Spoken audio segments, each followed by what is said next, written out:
All right, so here's what we're doing today.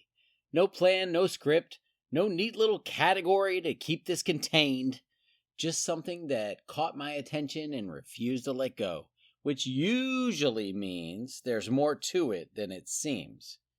And if there's more to it, we're going to find it. This is The Binge. Let's see where this goes. It's the Binge Podcast where everything's a blast. It's the Binge Podcast. Come join us fast. You look up at the night sky. Stars, moon, maybe a satellite blinking lazily across the void.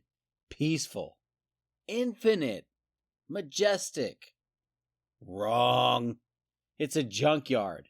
A silent, lethal junkyard spinning over your head at 17,000 miles per hour.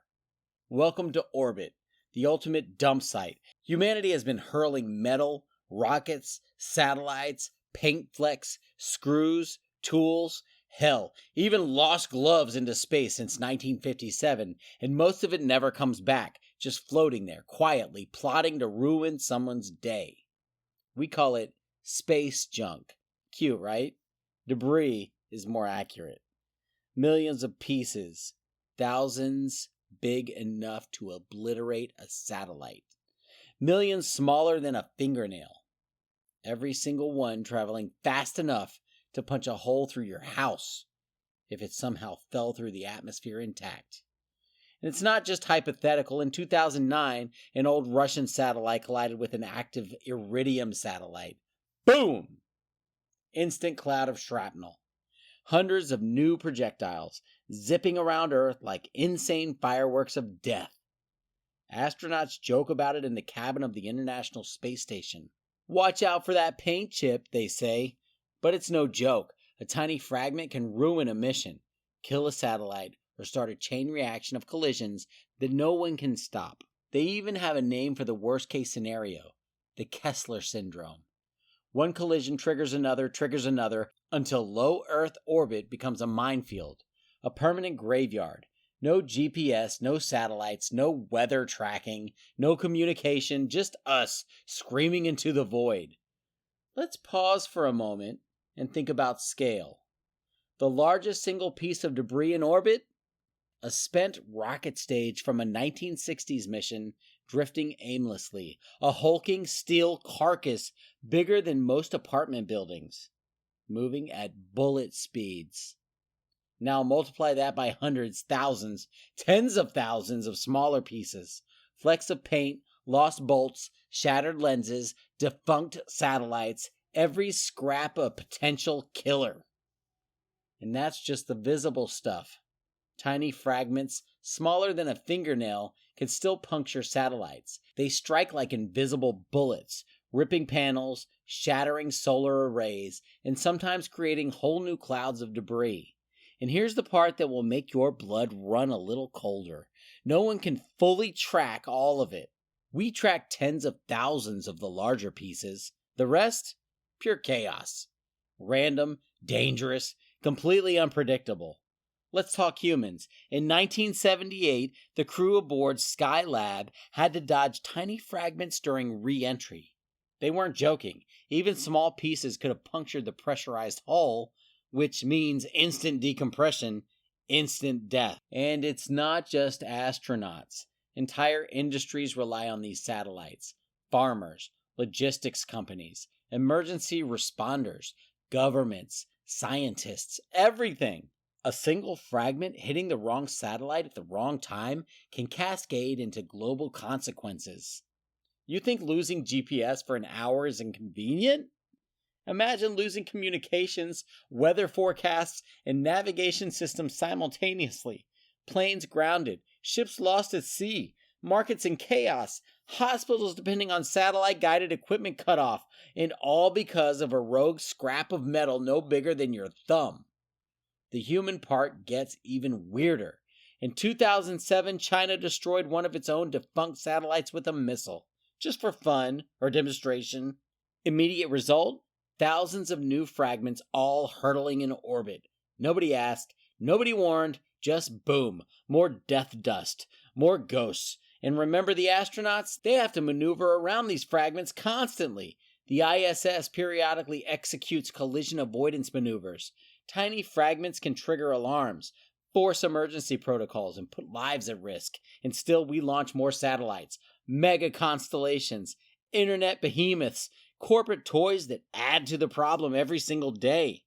We've turned the sky into a self-replicating nightmare of our own marketing. A place that's supposed to inspire awe has become a high-speed junkyard, a reminder of human recklessness. And here's the darkly ironic part. Space is infinite, untouchable, limitless. We built it in our imagination as the ultimate frontier, pristine, untamed, and infinite. But we touched it. We couldn't leave well enough alone.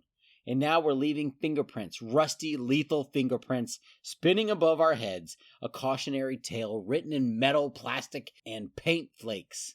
The ghosts in the sky aren't going anywhere.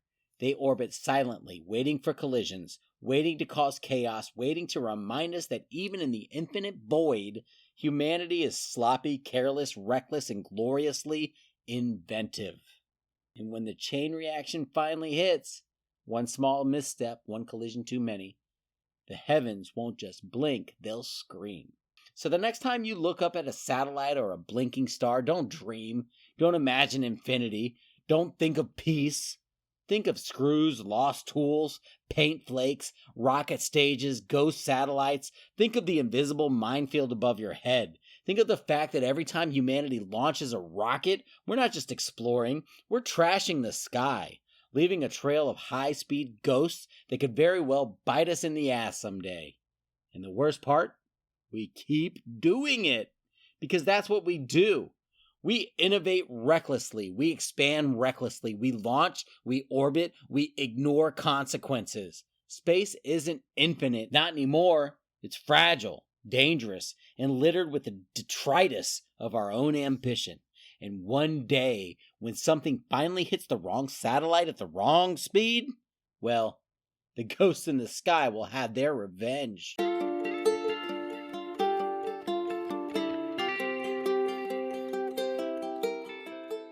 If you enjoyed this podcast, please like and subscribe. Tune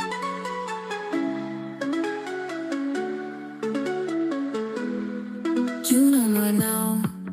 Got stories to tell, from the small to the grand, all under one spell. We talk about this, we laugh about that, from the strange to the bliss. Get ready to chat. It's the Binge Podcast, where everything's a blast. It's the Binge Podcast, come join us fast.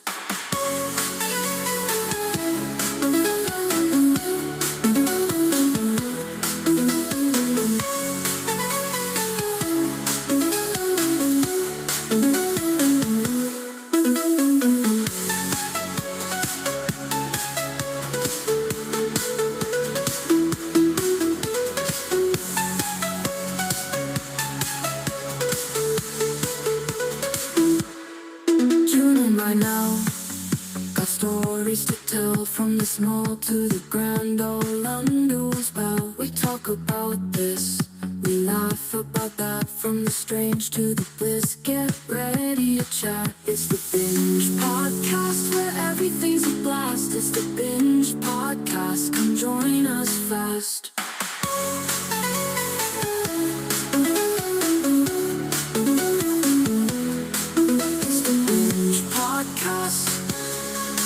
Where everything's a blast. It's the Binge Podcast, come join us fast.